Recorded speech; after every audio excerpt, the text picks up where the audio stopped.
So here let's practice some different aspects of radical functions. So to start, let's talk about domain, range, and increasing versus decreasing. So here we're given a radical function. So some things I'm going to think about here is we're going to have a reflection over the x-axis. We're going to move to the right 2 units, up 3. So with that, thinking about graph transformations, my original function would have these key points here, and it would look like this. So I'm going to go ahead and reflect. So we're down here. And then I'm going to go right 2, up 3. So right 2, up 3. One more time. Let's see. If I'm at 0, 0, right 2, up 3. Okay, we're good there. If I'm at 1, negative 1, right 2, up 3. If I'm at 2, negative 4, right 2, up 3. And I think that'll be it for my key coordinates. And then we'll go off like this. Okay, so for domain, this will be starting at positive 2, and we will include positive 2, and then we go off to positive infinity. For range, we are going to go from negative infinity, starting at the bottom, and then it will stop up at positive 3. And then we'll include the positive 3. Okay, for increasing, we're actually not increasing anywhere. So there's no intervals of increasing, we're only decreasing. And that's going to be similar to our range going from 2 to infinity. The only difference is at 2, we're going to use parentheses, because at 2 itself, we're actually kind of stopped since we can't see what's happening to the left of it. So we'll use parentheses there. And that's kind of the key components we can describe with our radical function once we get a graph of it.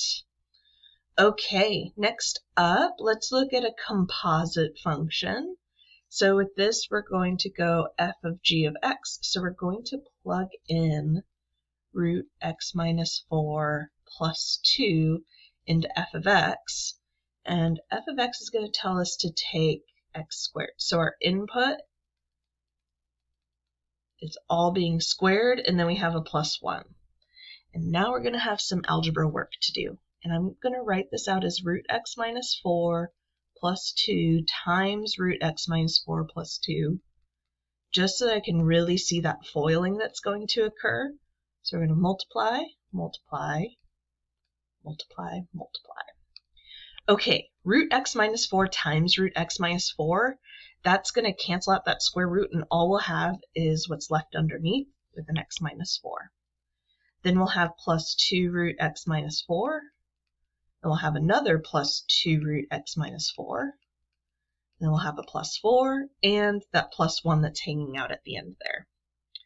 Okay, so putting this together, let's see. We have this x here. We have plus 4 of these root x minus 4s. And then minus 4 plus 4 is 0, and then plus 1. And that will be our composite function. Average rate of change, so for g of x, which is, I'm just going to write this down here, root x minus 4 plus 2. And we're going to go from 5 to 8. So if we look at 5, that's going to be root 5 minus 4 plus 2, which is the square root of 1 plus 2, so that'll be 3. G of 8, root 8 minus 4 plus 2, so that would be a root 4, which is 2, plus 2 is 4. So let's go g of 8 minus g of 5 over 4 minus 3. What am I doing? Sorry, 8 minus 5. I skipped a step there. Or not even skipped a step. I jumbled things. Okay, g of 8 is equal to 4, minus g of 5 is equal to 3, and then 8 minus 5 is 3. So that's going to be a 1/3 for our average rate of change. Okay, difference quotient.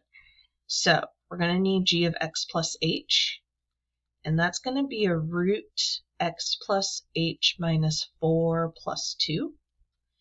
And then we have g of x, which is just root x minus 4 plus 2.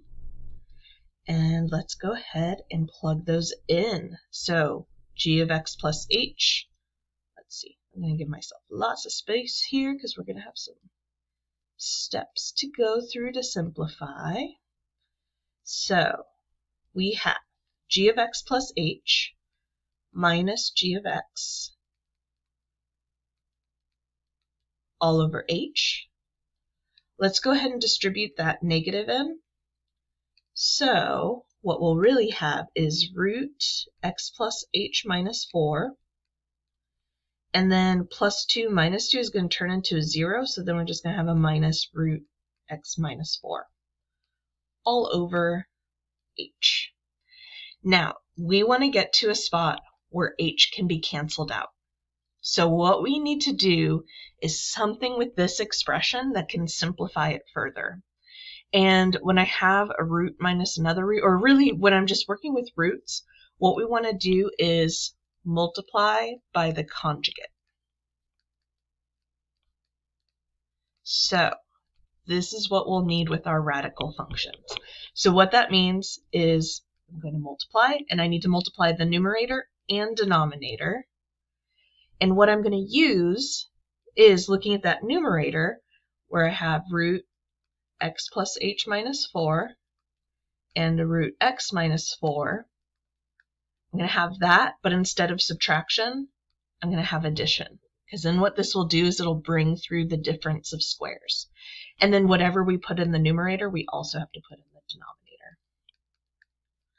Because we can only multiply by versions of 1. Okay, so in the numerator, what's going to happen is when we FOIL,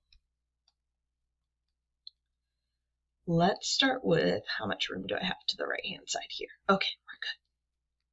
So root x plus h minus 4 times root x plus h minus 4, those roots are going to kind of cancel, so all we'll have left over is what's underneath. And then in the middle, we're going to have root x plus h minus 4 times root x minus 4 minus root x minus 4 times root x plus h minus 4. Those are going to cancel out. We'll have the positive and the negative, so that's going to turn into 0. So what we're going to do is subtract, and this is going to be the multiplication of root x minus 4 times root x minus 4, which is just x minus 4. So by multiplying by the conjugate, we get rid of those radicals up in the numerator. And then in the denominator, we'll have h times all of this. And that's fine. It can be messy down here. All we want to get to is a spot where we can cancel out h. So if I distribute the negative in up here, what we'll have is x minus x, which is 0. We have an h hanging out. And we have a minus 4 plus 4 will turn into 0. So I have h divided by h times all of this. And now I'm at a spot where the h's can cancel, leaving me with a 1 in that numerator. So this is going to end at 1 over root x plus h minus 4 plus root x minus 4. And that's perfect. We just want to get that h canceled out there. So, thing to remember with these, with the difference quotient with radicals, is you're going to need to multiply by the conjugate. With that, the radical should cancel out in that numerator, and then you'll be able to isolate h to cancel out with the denominator.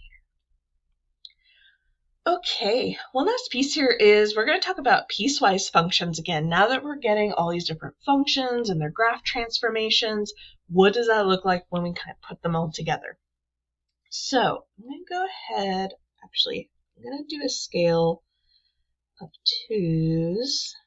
So 2 blocks is equal to 1. I think that should, but going upward, we're going to go by 1 per block. Okay. And this way jumps up 2. Okay.